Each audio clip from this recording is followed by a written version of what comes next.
A terrifying shadow ripples over the city as a gigantic prehistoric beast soars over the towers, moving faster than the cars on the freeway.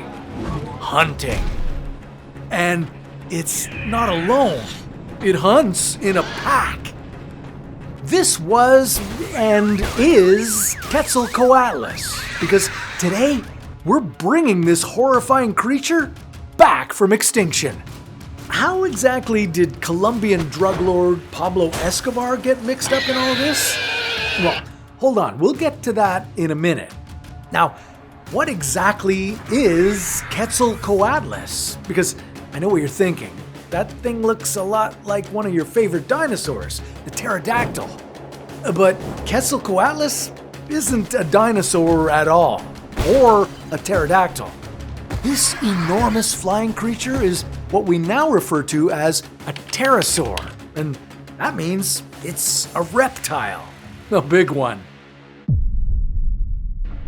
Quetzalcoatlus lived around 72 million to 66 million years ago, during the late Cretaceous period, when it blocked out the sun with its 12-meter, 40-foot wingspan. When it landed on the ground, it stood at a towering 5 meters, 16 feet, and its enormous neck was what took up most of that height. That makes it 3 meters taller than poor Digipeter, our boots on the prehistoric ground. Also, bait. That stature put Quetzalcoatlus at nearly the same height as a giraffe, except that instead of a big, lovable, freckled giraffe head, Quetzalcoatlus had a long, pointed beak between 2 and 2.5 meters in length. Basically, this thing was as big as a giraffe with a giant spear sticking out of its head. And it could leap into the air and fly. Pure nightmare fuel.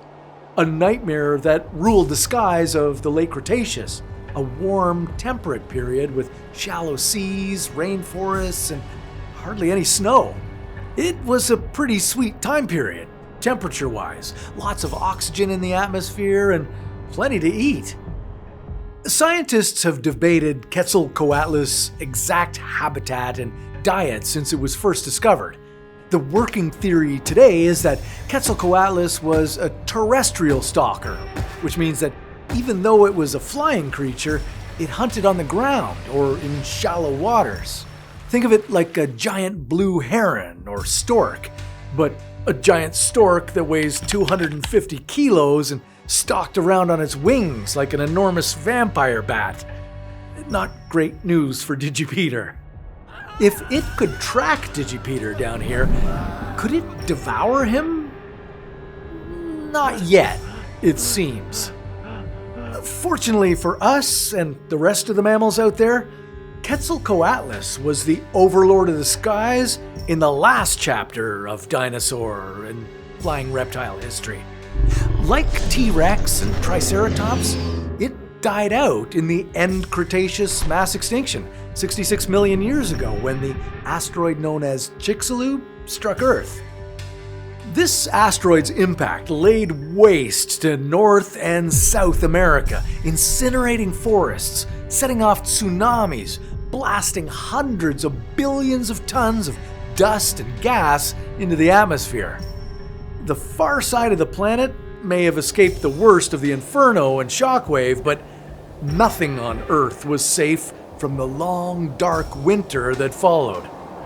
Gas and soot from the explosion coated the sky, temperatures dropped, ecosystems cratered. But what if 66 million years ago, on the farthest side of the planet, on a remote island in the Indian Ocean, a small population of Quetzalcoatlus managed to survive and remain hidden from human eyes for millions of years? Yeah, after the asteroid hit, the world belonged to the species that adapted fastest. That reminds me of how AI is changing our world right now. From just a simple text model in 2019, AI has evolved, and in 2026, it's going to be at its peak. And if you still haven't learned how to adapt to this new world, well, you're in luck, because without skill, you can catch up with everything happening in AI in just 2 days. Outskill is the first ever AI-focused educational platform that compresses years of knowledge into an exclusive 2-day AI mastermind workshop. 16 hours packed with content on 10+ AI tools, prompt engineering, workflow automation, and building AI products. No code required. This AI training has helped over 10 million AI professionals worldwide, and it's rated 4.9 out of 5 on Trustpilot. It's happening this weekend, Saturday and Sunday, from 10 a.m. to 7 p.m. Eastern. And right now is the perfect moment to join, because you can get in absolutely free as part of their New Year Upskilling Fest. You'll learn how to build AI agents, automate workflows, and use AI to save hours, and gain ready-to-use AI systems for your job, business, or freelance projects. But learning those skills isn't enough. The most important part is knowing how to monetize them. Outskills learners have launched AI-powered services that bring in $2,000 to $3,000 every week. And to kickstart your year, you also get premium lifetime access to over 5,000 professionals, a seamless dashboard, and structured bonuses of $5,100 value, like the AI Prompt Bible, the AI Profit Roadmap, your personal AI Toolkit Builder, and the 2026 AI Survival Handbook.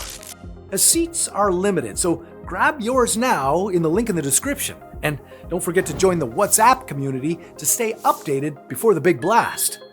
Now, speaking of blasts, let's go back to the one that wiped out Quetzalcoatlus. Or did it?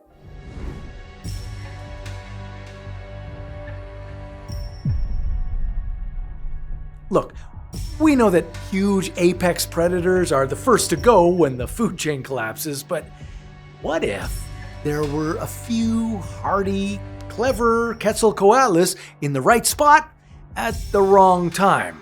The Rambos of giant flying reptiles who refused to quit, who ate everything and anything and took to the air until they found just the right place to survive. Now, somewhat coincidentally, there is a small remote island, Christmas Island, hundreds of kilometers off the coast of Indonesia and Australia, and it kind of fits the bill. Geographically speaking, Christmas Island wasn't around 66 million years ago, but for our thought experiment, what if it formed a little earlier? It's covered in tropical rainforest, and it's temperate. It's surrounded by coral reefs, and it's full of crabs. Delicious, nutritious crabs. So, what if a tiny family of these huge pterosaurs managed to hang on by the skin of their non-existent teeth on Christmas Island, or an island just like it, and survived the worst of the period after the extinction event, and then went on to quietly rebuild their population over millions of years, out of sight from humanity? Could they actually survive in this modern day? Well, if they adapted to the oxygen in the atmosphere over millions of years and evolved to handle the shifting temperature, of course they could. Scientists think that Quetzalcoatlus didn't soar thousands of kilometers, but they were more of a short-range, hundreds of kilometers flyer. It makes sense that they got stuck close to home and didn't make it to the mainland. Now, Christmas Island wasn't spotted until the 1600s and was most likely uninhabited until the late 1800s. So, what happens when humans make first contact after 66 million years? Well, the minute we first see them, we probably panic and then run. Digipeter does, he's no fool. And then we bravely sail away and put a big X on the map to say stay away from this godforsaken, horrible island. But eventually, some enterprising explorer would try to do what many enterprising explorers do whenever they discover a peacock or a tiger or a Tasmanian devil, capture a few wild specimens and start a zoo or a traveling circus. People flock to see it. So for decades, the majority of humans see Quetzalcoatlus like they might see a penguin or a Komodo dragon or a giraffe in zoos or on extremely dangerous safaris. But how could we keep this giant reptile in captivity? Scientists theorize that Quetzalcoatlus would jump 2 to 3 meters into the air and flap their enormous wings to gain altitude before soaring. By keeping them in cages without any headroom or on short chains or leashes, it might be possible to contain them. But humans aren't always ready for the raw power of ancient reptiles, and over the years, there are incidents recorded of escaped individual Quetzalcoatlus. First, in neighboring Australia, there's the one that made off into the wild and lived in the rainforests of New Guinea. But humans never allow a breeding pair to establish on the mainland. Until Pablo Escobar. Yeah, Pablo Escobar. He sees a photo of Quetzalcoatlus in the 1980s and decides he must have it for his zoo. But not just one, he wants 4. Yeah, that's right. Pablo Escobar, the notorious Colombian drug lord, the feared billionaire cocaine kingpin, who also had a sizable personal zoo. Giraffes, elephants, kangaroos, and 4 hippos. Now, why would anyone want hippos? Hippos are some of the most violent, dangerous, and aggressive animals on the planet. They kill hundreds of people every year, more than any other dangerous big predator in Africa. But we're not talking about hippos. We're talking about a gigantic, prehistoric reptile that could eat children whole. Who would want to keep a Quetzalcoatlus?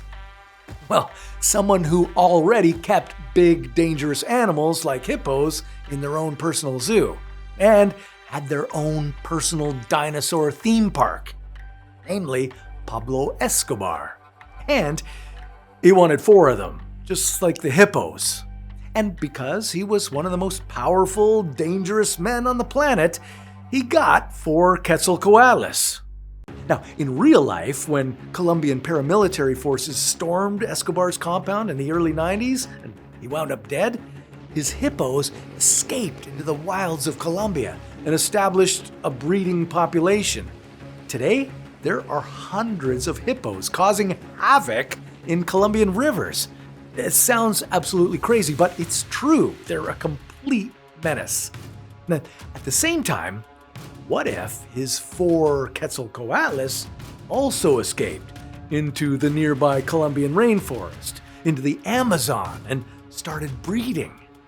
Suddenly, Quetzalcoatlus escapes their captivity, and their core population expands throughout South America, then quickly spreads north through Mexico, Cuba, all the way to California, further north than you think. Quetzalcoatlus are warm-blooded and insulated with hair-like fibers, so they can regulate their body temperatures, even in today's cooler climates. So, what happens when Quetzalcoatlus and humans collide? Well, murder hornets, Burmese pythons, and feral boars have got nothing on these things. It turns into absolute mayhem. It starts, as it often does, with dangerous wild animals whose habitat runs adjacent to humans, with conflict on farms and ranches. Local farmers in South America leave their flocks or lambs or goats unattended for a few minutes, followed by hellacious screaming, and then silence. They return to find their flocks decimated, most of the youngsters gone, and the adult sheep and goats terrified, the sheepdog missing, and a silhouette of the biggest heron they've ever seen soaring across the farm. After millions of years of surviving on crabs and fish, penned-up farm animals present the easiest buffet a skybound super predator could ever imagine. The giant reptiles devour entire herds. Quetzalcoatlus eat whatever wild animal of a certain size they encounter. Animals in neighboring forests suffer the most, like young deer, capybara, and crocs. Basically, anything big enough to attract the giant reptile's attention and light enough to get snapped up into their gullets. How do you fight a flying predatory giraffe? With all that easy food, the infinite protein, the Quetzalcoatlus grow stronger, reproduce faster than they ever had before, and their territory spreads. Undeterred by the weird mammals, the Quetzalcoatlus take notice of cities and descend on the easy pickings there. A dog park? To a 17-foot flying lizard, it's more like a hot dog park. Adult humans are relatively safe. The Quetzalcoatlus seems to ignore them. One recent study estimated that the majority of Quetzalcoatlus prey was in the 9 to 13 kilo range, 20 to 30 pounds. And that covers most dogs, cats, chickens, a lot of baby farm animals, and yeah, small humans. We quickly realized that we may have to rethink almost every aspect of open gathering areas without a roof, like parks and farms. But let's face it, we're not great at changing our infrastructure in a hurry. Also, a lot of pesky urban wildlife would disappear.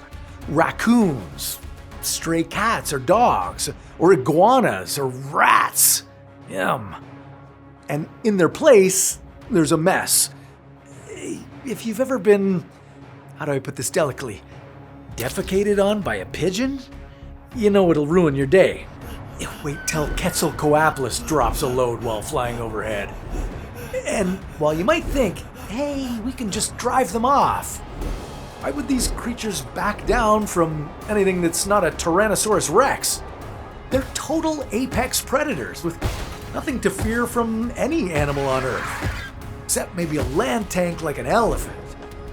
Any human trying to shield their pet from being a prehistoric snack without wielding a flamethrower would likely get stomped on.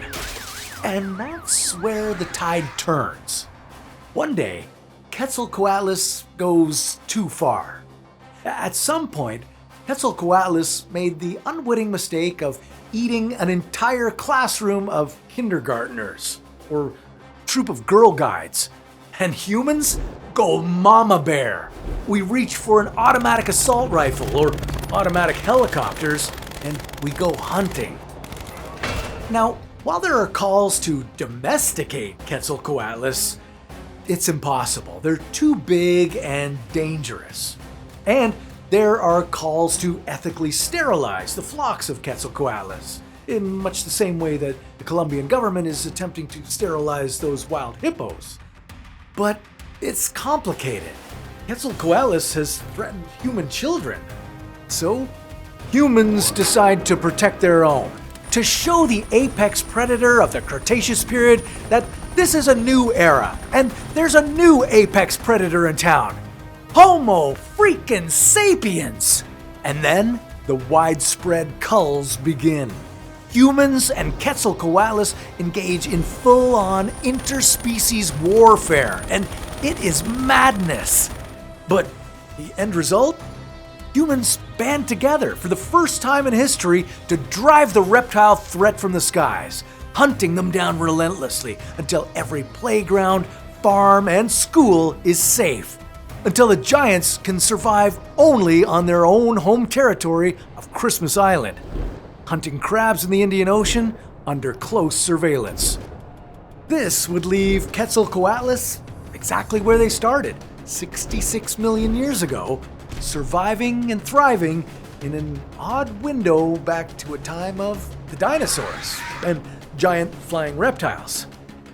Okay, now that was bringing a giant reptile back from extinction, a thought experiment only. But why not try a gigantic snake?